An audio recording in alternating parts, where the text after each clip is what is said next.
تو شیخ میں کچھ پرسنل سوالات ہیں،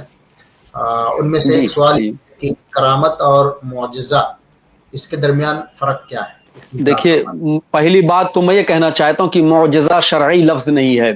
لیکن یہ لفظ جو ہے معتزلہ کا ایجاد کردہ ان کی اصطلاح ہے۔ قرآن کے اندر آیت کا لفظ 9 آیاتن جو موسیٰ علیہ السلام کے لیے اللہ تعالیٰ نے کہا، قرآن کے اندر جو ہے آیت یعنی نشانی، یہ جو نبیوں کو دیا جاتا ہے یہ نشانی ہوتی ہے ان کی صداقت و حقانیت کی۔ پہلی بات تو یہ یاد رہے، لیکن چونکہ یہ بات عام ہو چکی ہے، خواص و عوام سب کے مابین یہ بات ہے، اس لیے ہم بھی معجزہ کا لفظ استعمال کرتے ہیں، ورنہ اہل تحقیق کا کہنا یہ ہے کہ اس لفظ کا استعمال کرنا درست نہیں ہے، کیونکہ اس کے اندر بعض خرابیاں پائی جاتی ہیں۔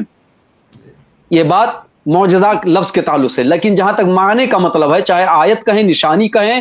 علامت کہیں، اور بعض علماء دلائل بھی کہتے ہیں، جیسے بہقی نے کیا لکھا، دلائل النبوہ، ایسے دیگر علماء نے لکھا، یعنی جو وہ چیزیں جو نبوت پر دلالت کرنے والی ہوں۔ دلالت معنی بھی رہنمائی، نشانی کے معنی میں آتا ہے، علامت کے معنی میں۔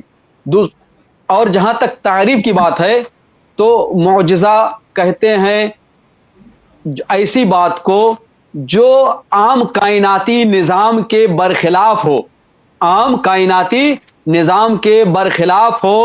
اور کسی شخص پر، نبی پر اللہ تعالیٰ اس کو ظاہر کرے، اور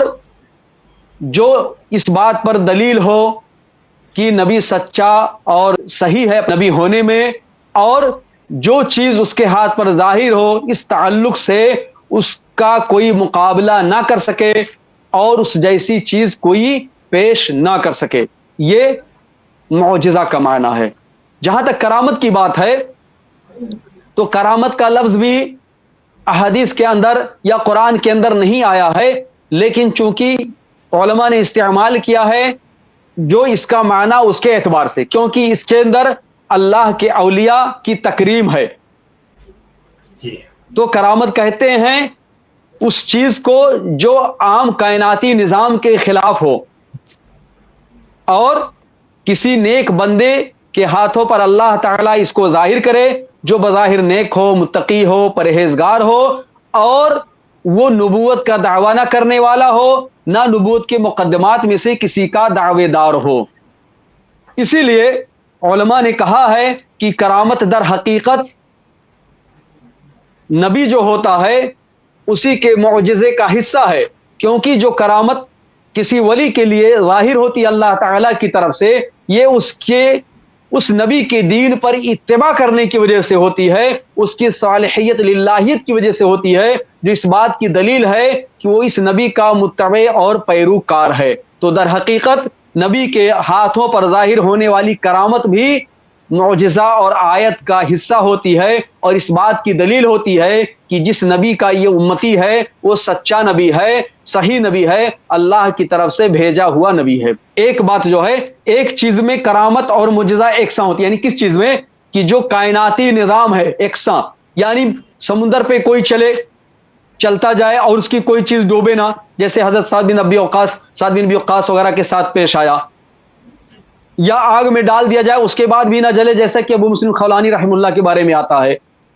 یہ ہے کہ آگ میں جب آدمی ڈالا جاتا ہے تو جلتا ہے، یہی کائنات کا نظام و سسٹم ہے۔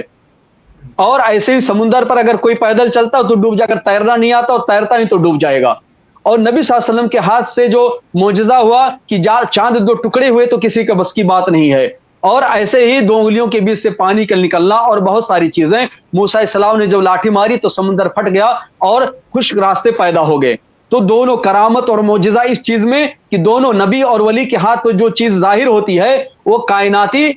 سسٹم جو ہے، عام معہود جو عام لوگ جانتے ہیں اس کے برخلاف ہوتی ہے، اس کے الٹا ہوتی ہے، اور جو اس بات کی دلیل ہوتی ہے کہ اس کو وہی کر سکتا ہے جس نے اس کائنات کا نظام بنایا ہے، اور جس کے ہاتھ میں اس کائنات کا نظام ہے تو وہی اس کے برخلاف کر سکتا ہے۔ اور اس میں یہ بھی دلیل ہوتی ہے کہ اللہ تعالیٰ قادر ہے، وہی ربوبیت کا حق رکھتا ہے اور الوہیت کا حق رکھتا ہے۔ اور جہاں تک بقیہ چیزوں کا معاملہ ہے تو نبی جو ہوتا ہے اس کے نبوت کی دلیل ہوتی ہے، اس کے نبی سچے نبی ہونے کی دلیل ہوتی ہے، یا نبی ہونے سے پہلے جو بعض مقدمات ہوتے ہیں کہ یہ انقریب نبی بنایا جائے گا اس کی دلیل ہوتی ہے۔ لیکن ولی جو ہوتا ہے وہ نیک و صالح پرہیزگار ہوتا ہے، اور وہ قطعی نہیں کہتا ہے کہ میں نبی ہوں، بلکہ یہ واضح کرتا ہے لازمی طور پر کہ میں فلاں نبی کا متبع ہوں، میرے اندر اتباع کے چیز نہیں ہے۔